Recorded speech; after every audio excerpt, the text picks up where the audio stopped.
Welcome to the Flagship podcast. My name is Josh Zacchaeus, and I am excited to say this is episode 1 of the Flagship podcast. We're very excited. The purpose of this podcast is to create a place where our community can meet its leaders, meet people that are making changes, that are growing our community, and hopefully providing a positive impact. With that being said, I have the honor of having our first guest here, President John Pistole of Anderson University. Welcome, President Pistole. Wow, Josh, well, what an honor it is to be part of the first FEC podcast like this. Having grown up in Anderson and lived here over half of my adult life, it is a real honor to connect with the rest of the community in ways perhaps that we haven't. So thank you for that honor. Yeah, absolutely. Well, thank you for making the time. I understand. I know you're a busy guy and you got a lot of important things, so I appreciate you making a little time for me today. Absolutely. Well, yeah, let's just dive in. The goal is to have maybe just a good organic 30-minute conversation and see who you are, what you're doing in the community, and Sure. really the trajectory of where Anderson, Madison County is going, and Central Indiana. Right. And so, Sounds good. But before we get into all those maybe heavier conversations, I have to ask, why? Why did you leave the federal government, leave TSA to come back to Anderson? Yeah. You were rubbing shoulders with the president, and now you're back home. 3 presidents, with 3 presidents. Well, 2 a fair amount, and then 1 I met. So, Okay. Yeah. And then a vice president who became president. So I guess that'd be 4. There you go. So 4 But presidents. who's counting? So yeah, I guess that's my first question is, Why? Why? Well, the short answer, Josh, is it was a God thing. It was not coming back to Anderson, was not on my radar. I'd practiced law here for a couple of years, left in 1983, back before many of your listeners and other hosts and things were born. And so it was really not on my radar, as I said. And I got a call one day from a friend who was associated with the university and told me that the then current president, Jim Edwards, was thinking about retiring the next year or so. Wow. And this friend wanted to talk to me about his successor. And I said, wow, I am honored. Let me give that some thought. I'll give you a call back tomorrow with some names of people. And he chuckled and he said, no, you don't understand. A small group of us got together and thought you would be a good successor. Wow.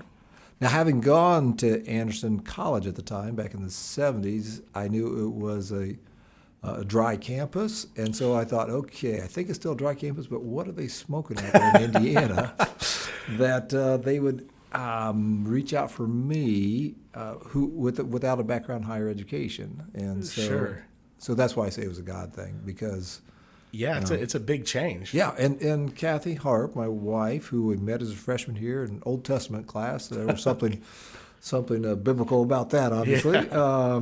We got married 5 years later, and we're coming up on our 45th anniversary. So thanks be to God for that. Congratulations. Thank you.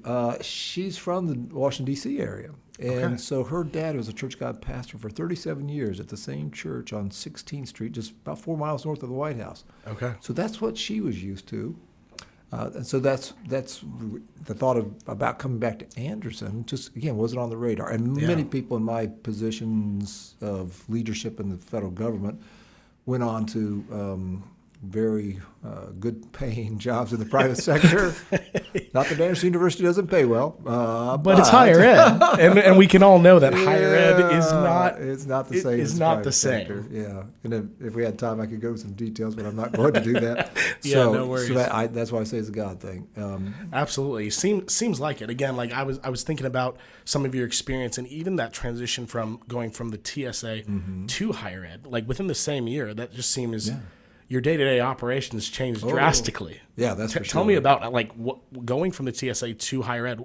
How that? And I would provide some more context, Josh, in terms of by the time I was nominated by the president and got confirmed by the Senate to be the TSA administrator, I'd spent almost 27 years with the FBI, and my last almost 6 years as the deputy director, the senior career person. So only the FBI director out of 37,000 men and women is nominated by the president, confirmed by the Senate. Wow. So I was really enjoying that when Sure. I was asked whether I would be willing to be considered for the head of TSA. My first thought, well, there's a thankless job. What moron would want to do that? Well, here I was. So I talked it over with Kathy, of course, prayed about it, and my thought was I should be open to the possibility. Now, what I learned was that there had been not one but two prior nominees by the president to be the TSA administrator who had not made it through the Senate confirmation process because something came up in their background. So I was seen as a safe choice because being the deputy director of the FBI and have top secret. Pretty sure your background check passed. Yeah, I think I was a known commodity not only in the White House but on Capitol Hill. So so we went that way. Yeah, no. Thanks for sharing that.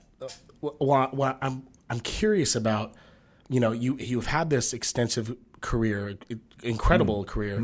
You're here at Anderson University now, but let's rewind all the way back to the beginning. As a kid, what were you dreaming about being? Was it always? Did you want to be in government? Did you want to be doing these things? What was that dream as a kid that you really wanted to wake up and do? Yeah, the couple things I thought about. I had an uncle who was an airline pilot, and that seemed like I guess I'd call it a glamorous job. Yeah, he flew for what was then known as Pan Am, and flew all over the world and everything, and that just seemed like a neat job. Totally.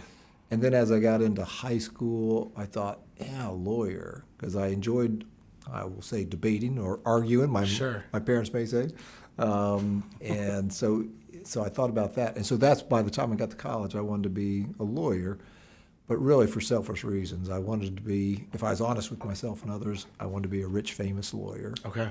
And so that was what I was pursuing, and then God worked on my heart and my mind during the time in college.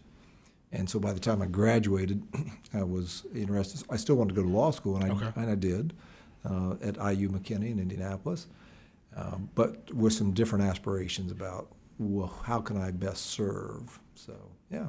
Wow. So, being a lawyer and now, again, the journey that it seems like the Lord is taking you on is pretty incredible. Well, it's his story that happens to be played out in the life of John Pistole. And, I just feel honored to be used in a way that I just never dreamed. Obviously, there was no TSA prior to 9/11. And the FBI, one of the interesting things, Josh, was I knew I could do the physical fitness because, and then I'd played 4 years of basketball and tennis in college. And even after a serious car accident and ended up with a broken neck and things as senior in high school, God gave me healed me physically, but more importantly, gave me some healing spiritually because I had walked away from the Lord really as a 13-year-old and was living my own life. So I felt like I could do those things, but I'd never fired a gun before in my life. And, by the way, FBI agents, you have to be able to qualify with a gun, carry a gun, and all those type of things. So that was some anxiety. Thought, well, what happens, even with a name like Pistole, what happens if I can't shoot straight? Well, that's a problem. So, but God provided. So, absolutely. Yeah. So while we're on the topic of, your tenure at the FBI, maybe what's one of your favorite stories to tell? What was one of your favorite experiences, or maybe make more chaotic experiences at your time during the FBI? Yeah, so many things, Josh. I think I would highlight a couple. One was in the late 80s, I was assigned to New York City in 1985 and was assigned to a joint organized crime task force involved investigating the mafia. I mean, it's organized crime, Italian organized crime. And just had fascinating work there about mob control of, for example, the Teamsters Union at the time, and then legitimate businesses that had to pay off every week or month to stay protected. So something bad wouldn't happen. That was fascinating. And then clearly after 9/11, being assigned to the Counterterrorism Division, and really helping to shape and form some of the policies for the FBI in that time with others. And within 3 years of 9/11, my bosses, there's 5 bosses between me and the FBI director, all retired and got some of these lucrative jobs. And burnout was high because it was just a grind. I can only imagine, So then I was named by the Attorney General and the director as the FBI director, the deputy director, and just fascinating work. So Yeah, like going back to even your time sort of investigating the mafia, like I don't really talk about this much, but so my dad was an immigrant, came here to the States when he was a young man, lived in DC, between DC and Florida quite a bit, Miami area. But when he was a young man, he was brought into the mafia, was part of that whole scene, came to know Jesus in the 70s, and just a miraculous story of how like the Lord brought him out of that scene and captured his heart. But all that being said is like he would tell me the stories of, my dad has since passed away, but he has told me the stories of that time of working with people such as that. And so I can only imagine what you had gone through of investigating them and being on the opposite side of them. It must have been tough. Well, and I've got a great idea for the second podcast. I'll interview you and about your life growing up and what some of your dad experienced in life. I don't know if I'm that interesting, but no, we all have our stories. Yeah, and, absolutely. Not just on that. The way I was led to look at government service, since I didn't grow up with that idea, I think was really a God thing. I enjoyed practicing law, but I just didn't feel like I was doing what God was really calling me to do for the next 40 years of my life. Sure. And so being open to other possibilities, even though in walking away from the practice of law, in some respects, Josh, I felt like a failure because here I'd gone 4 years of college, 3 years of law school, and I'd been practicing for a year. Yeah.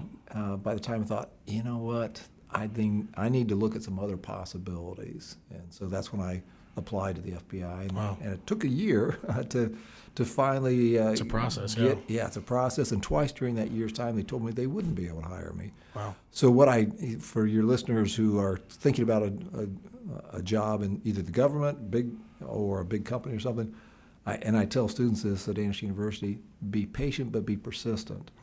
Don't give up just because they tell you no, because there may be something that they misunderstood. And that's what happened in my case. There was just some information they had overlooked or misinterpreted. So, yeah. Yeah, well, that goes into another question I wanted to ask you, and maybe I don't want to make an assumption, so I'm going to ask the question still, but throughout your career, obviously, there are only limited individuals that get to the high caliber that you have in your career. Is, in your time of self-reflection and just assessing yourself, is there a primary trait or skill set or attribute that you've identified in yourself that has really served you well in your journey, that you would be like, this is something that I've relied on, that maybe the Lord has blessed me with, that has opened some of these doors, that has made some of my career routes, my relational routes possible? Is there a trait or attribute that comes to mind? Yeah, so I think there's actually a couple different ways I would answer that. One is I have found that, and what I tell students and others, three things that are really important in their professional development and will distinguish them from others are hard work, professionalism, and integrity. And if you demonstrate those three things, then that will make a difference, because not everybody has those characteristics. By hard work, showing up on time, putting the time in, being conscientious, helping your coworkers, and all those things. Anyway, those things. One of the things that people have commented to me about, which is hard to talk about because it's humility. I'm one of the proudest, humble people I know.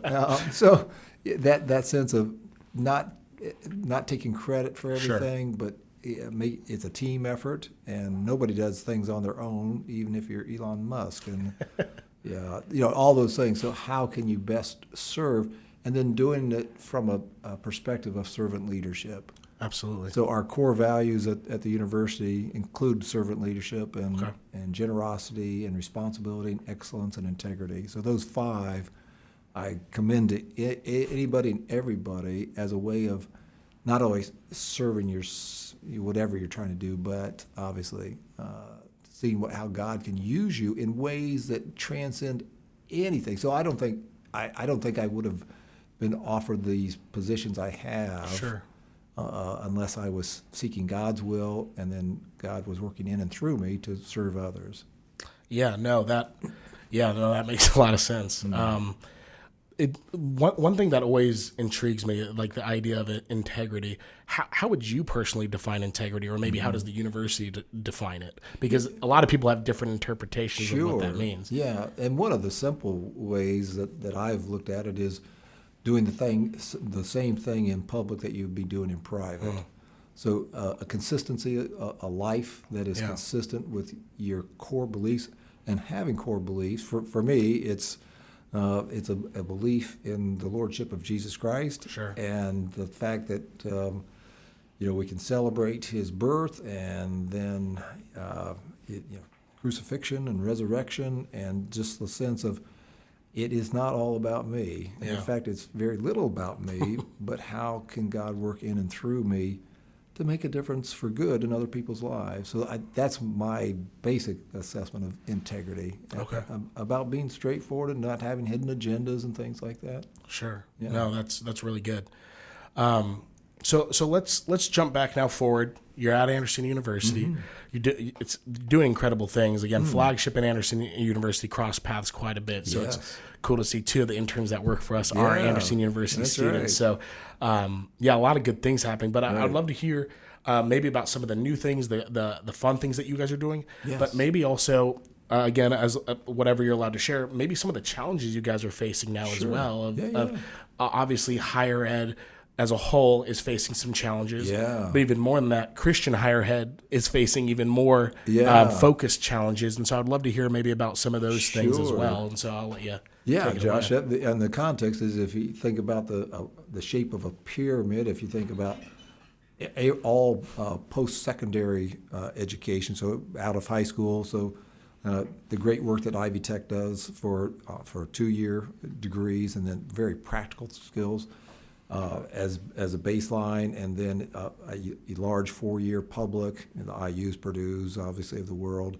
and then the smaller publics, and then the private schools as you go up the pyramid, and then the private faith-based schools, and so we're kind of at the top of the pyramid in terms of small sizes. Sure. And a question across the board as we go through these last 5-10 years of just people questioning what is the value of any higher education. Yeah. Forget public, private, or Christian, but just any. And then there's what is called this demographic cliff, that there are fewer 18-year-olds who are college eligible, who are living today than there were 20 years ago. Yeah, and it's a big shift. Yeah, so it's just a small, and that's particularly acute in the Midwest, Michigan being the most significant. Fortunately, Indiana has higher numbers. So those are just some of the challenges. There's a smaller pool of candidates, basically. Yeah, and so it makes competition higher. It does, and there's 29 independent schools in the state of Indiana, plus all the great public schools. Sure, it's pretty saturated. Yeah, it is. And so what makes us distinctive, compelling, relevant to somebody looking for an outstanding education in a small Christian faith-based environment where they can learn and grow and not only academically but spiritually. We don't require students to be Christ followers, but we do require our faculty and key staff. Sure. Because we want them to be mentors and things. So those are some of the challenges. I will say, many people think, well, I can't afford it. I would challenge anybody who believes that is to look into it and to actually apply, and we can give a financial aid package primarily because of our generous donors who believe in the mission, and we can give great scholarships, including we give a scholarship specifically for Madison County students. Oh, amazing. Yeah, and then so a number of different scholarship opportunities. So we're actually very competitive with the state schools in terms of the bottom line price point. And most people don't know that. What I'm excited about in dealing with the opportunities ahead is earlier in 2023, we received a designation from the National Security Agency and the Department of Homeland Security, which is known as a Center for Academic Excellence for Cyber Defense. Yeah. So we have cybersecurity as one of our growing areas. It's one of the most, or the highest demand jobs, in-demand jobs not only in the state, there's over 9,000 current jobs in the state between government and private sector for cybersecurity experts that are unfilled. So it's just an incredible number. Okay. And so we have our center, we have the major, and then we're fortunate to receive a Lilly Endowment grant 2.5 years ago to create a Center for Security Studies in Cyber Defense. So giving people practical skills in addition to the academics. So that's growing. Our engineering is probably our biggest growing program, where we started 10 years ago, shortly before I got here, and we have nearly 100 students majoring in one of 6 different engineering degrees. Wow. So that's something most people, you hear engineering, think, well, obviously Purdue or Rose-Hulman or Trine or something, great schools. We are the Christian university, I'd say, for engineering in the state of Indiana. So those are good. And then our traditional liberal arts, great programs where people who want to go into, whether it's social work or ministry or education, teaching, whatever those things may be, we have great programs. And then great extracurriculars, an outstanding dance program, music theater program. Keeping the arts alive. We are, there we go. and NCAA Division III sports, and some exciting things going on there. So lots of things to be excited about. Sounds like it. I know I've worked a little bit along in your guys' Center of Cybersecurity. Okay. You guys actually hosted your conference here. Your Conspiracy. Annual, Conspiracy, which was an incredible event. Yeah, I mean, it seems like cybersecurity, again, is a growing field. Like, there's so many opportunities there. And maybe I'm wrong in thinking this, but this is where my train of thought goes, because now I want to ask, along with cybersecurity, are there any avenues that Anderson University or even that center is looking at incorporating studies in AI or anything along those lines? Where is Anderson University and AI at? Yeah, so it's a work in progress, it's just what are we just 14 months past when AI really hit with ChatGPT in 2022. And so we are assessing, we are encouraging faculty and staff and students to explore it, but just to disclose that, okay, if you're using it, just make a note of that. So it's you're saying, okay, here's what I did in terms of the outline or whatever it may be. Yeah. So we want to be open to and embrace the latest information and opportunities, with a note of caution that it not be abused. And it's something that it is just fascinating. It's a wild ride that AI is taking us on right now. It really is. And I think you touched on it, that it's like there's this internal aspect, especially from a higher ed institution, of like students using it, faculty using it as maybe a tool or a resource, or maybe as something not so good. Maybe not, right.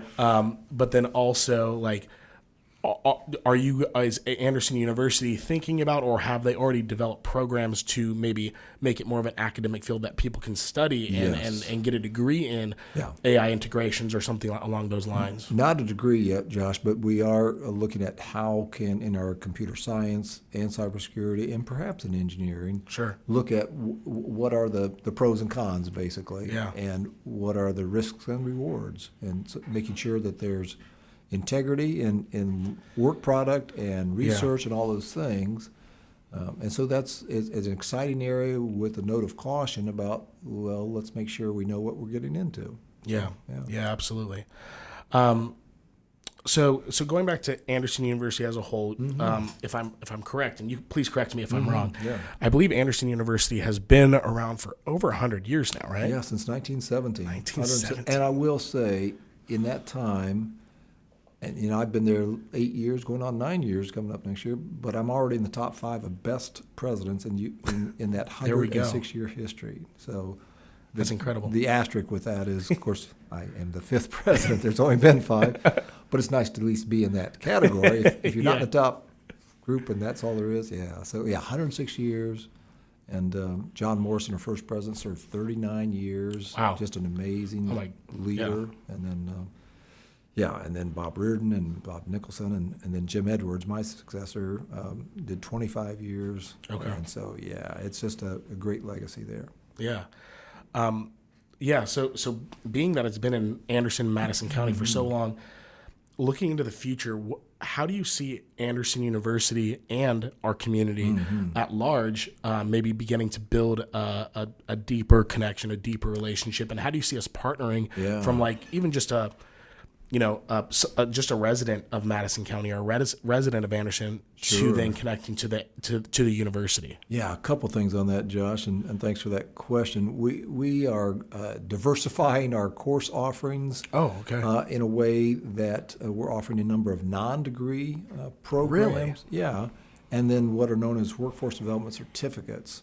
So we've entered into a strategic partnership with a group called Core Educational Services, which specializes in these things. And so they work with us to provide these oftentimes to employers in a B2B relationship, where then the employer can offer it to their hundreds or thousands of employees. We're having a number of good discussions I'm looking forward to being able to announce something here after the first of the year. In that regard, and so that's exciting. And then we're also working extensively with community leaders on a Lilly Endowment grant possibility, and it's called the College Community Collaborative Initiative. Okay. So 3CI, and there are great opportunities for us to combine city, county, and university resources in a way that would make a compelling argument for Lilly Endowment to help us expand all these things and basically improve the quality of where people live, work, play, and learn. And that's something that, Lilly Endowment is just a great, great resource for the state of Indiana particularly. Sure, yeah. And so, we're really excited by that. And that's, we have a March 1st deadline for that, and then we'll know by the end of July. So it's coming up. Yeah. That's really exciting hearing that there's potential huge growth opportunity for not just Anderson University, but our community at large. Yeah, it's a $25 million grant possibility, which is real money. Yeah. And the interesting thing, that has to be, there has to be a 70% beyond that match from all other resources, which include city, county, even state and federal grants from other things that help improve the quality of life. Yeah. And so, so it's and the mayor, the city, the county commissioners, everybody just has been so engaged in this. I'm really excited by that, and hoping and praying that Lilly Endowment will be excited also, and we'll get some great news in the summertime. That's exciting, something to look forward to. Yes. I know like I said, I know you're a busy man. I want to respect that time. And so we're coming up close to the end. I guess the last question I sort of want to just throw your way, and this is more of a dreaming question, because I just want to hear about, as a leader in our community, what are you dreaming about? What are you looking forward to in the future? And so the question is, like, as you're looking at Anderson, Madison County, Central Indiana, our home, in a perfect world, where do you see the trajectory going? What do you see happening in the next maybe 5 to 10 years? Great question, Josh. What I envision is a resurgence in Anderson, Madison County, in terms of jobs, education, opportunities, housing, all those things that make it a great place to grow up, as I did. Yeah. And so I would love to see that happen. And let me just use cybersecurity as an example of how we are trying to make that happen. We are working with the state of Indiana and some others, some private donors, to take our Center for Security Studies and Cyber Defense and make it a center, basically a hub for the state of Indiana, that people could come, learn, and grow. Perhaps some of those things actually take place here at the Flagship Enterprise Center. In a way that we will be basically a regional center of excellence. So people will look at the university and then the city and the county as a place where outstanding people providing outstanding services, in this example of cybersecurity, to make a difference in a world that is in great need of those services that transcend borders. But if we can have that, we are trying to get funding for what's called a cyber range, and it's just great cutting edge things that may use some AI, as we referred earlier. but would attract people for, again, great jobs, great educational opportunities, and just great cost of living, which we know Anderson, Madison County does have.